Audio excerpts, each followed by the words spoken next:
My next guest is not just my co-author on my last book, but also a clinical psychologist, and not just any clinical psychologist. When you see him and you go to him and you're down and you say, "Doctor, I'm depressed," he responds with, "That's great." Dr. Paterno is, of course, one of our regular guests on the show. He also is the author of Desperately Seeking Parents, in addition to his book, Ladies and Gentlemen, that he did with me. But Dr. Paterno, please tell us, why do you have the opposite reaction that we would expect when someone comes to you and says they're depressed? Well, yeah, I mean, the initial impulse is to say, wow, are you a sadist or something? Yeah. The truth is, no. When somebody is depressed, when they're anxious, when they're really angry, that tells me something really important.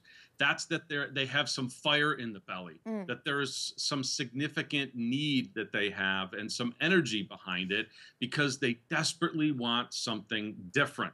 They're not content with the way things are. And I think that's really important. So when people say that they're depressed, that they're miserable, that they're terribly anxious, or that they're angry, I say, good. Now we can get at the root cause of it and we can try to fix the problem. That's usually when people are on the precipice of a huge positive change, if they can get somebody who can validate that for them, see it for what it is, and then point them in the right direction to use that energy. I mean, when you don't feel pain and there's something wrong in your life, you're not going to be motivated to make a change. So you need some grist for the mill, so to speak, to propel yourself to fix your life. Okay, so this kind of begs the question, though, Dr. Paterno, how do you know when to be concerned? I mean, what if the person's depressed and they're not making change and they're stagnating or declining? What's that distinction right there for those of us who have people in our lives that are depressed? We don't want to just brush them off and say, "Oh, that's great." Yeah. How do you distinguish that? Right. I don't mean to sound glib and say that it's good that somebody is suffering. Suffering is bad. It's usually evil. And there's a lot of kind of suffering that comes from what other people have done to us. And so I take it very seriously. But I also see the flip side of it. I also have hope. So many people come into my office and they've been depressed, or they've been anxious, or they've been, with an anger problem or some kind of mental illness. And nobody's told them how they can make it good, how these terrible things can be redeemed. And because I think we need to be about redeeming the world, both the evil and the things that are decrepit in life, I think we give people a fresh perspective when we say, yes, this is terrible, but we can make it good. And I think that redemptive part of it is really encouraging to people. And that's what puts people on a positive path. No, I agree with you, and I'll tell you, I have seen this in my own life so many times, and it's so funny how you can know this, but when you're in the throes of it, it's very hard to remember it and to really believe it. So you almost have to go on a mechanical kind of self-disciplined knowledge that I've been here before, I've seen what this looks like, I know how this feels, and I recognize this as one step away from that real breakthrough moment where there are going to be some positive things that are going to come. I remember just recently, a few weeks ago maybe, I posted something, complaining and whiny on my Facebook page, and somebody, could have even been you, one of my friends on Facebook, who I rely on so much in those times in an odd way, said, that means something great is getting ready to happen. And by golly, they were right. It was like the next day, and I got like 5 huge pieces of amazing news when the day before I wish I had never gotten out of bed. It was like that.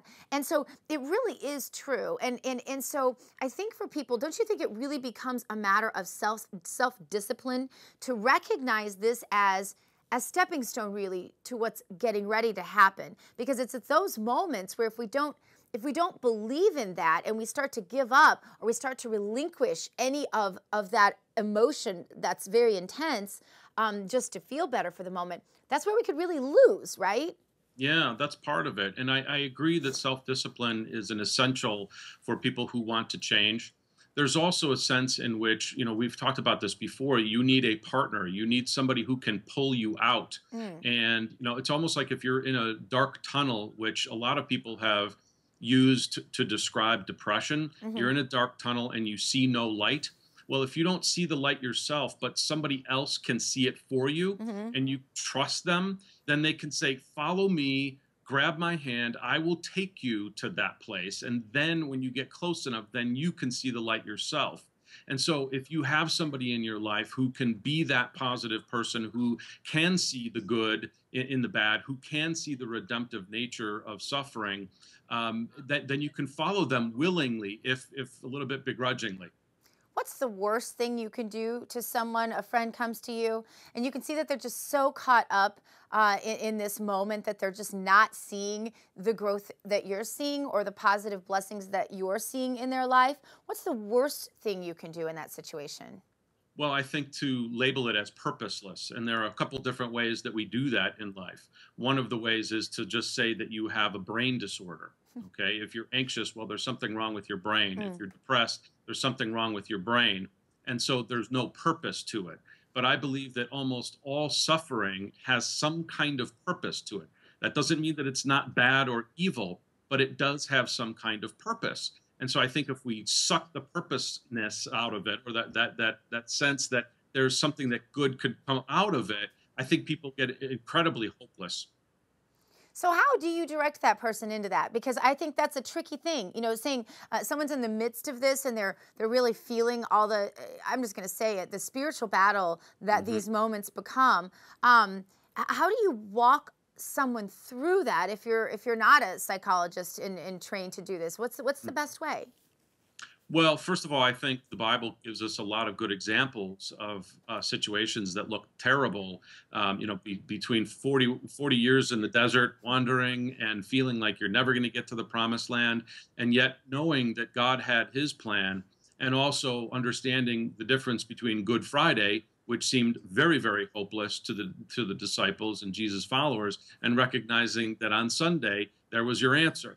Okay, and so knowing that not only does God provide for that, but looking at your own life and sharing for that with people, times when you've felt hopeless, times where things looked terrible for you, and yet it was proven or demonstrated that something good was around the corner, and trusting that if other people have that in their lives, that it's likely that you're going to be able to have that too. Again, trusting that those people who go through that can lead you there, because when you're in that dark place, you really don't feel like moving on your own. You need somebody to just kind of yank you. Yeah, and what do you recommend for people in terms of tools? One that I think of immediately is writing. When I write things down, for some reason, it always seems to kind of process it in my brain better than if I just mull it over in my head.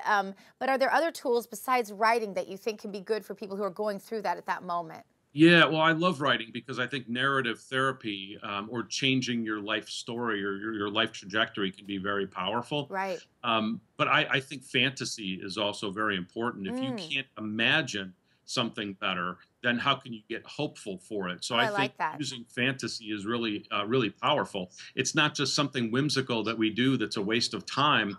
It's what creates dreams. I mean, that's really what it's about. So if you can't dream it, you can't live it. Exactly. Thank you so much, Dr. Paterno. We always learn so much when you're with us. We appreciate you.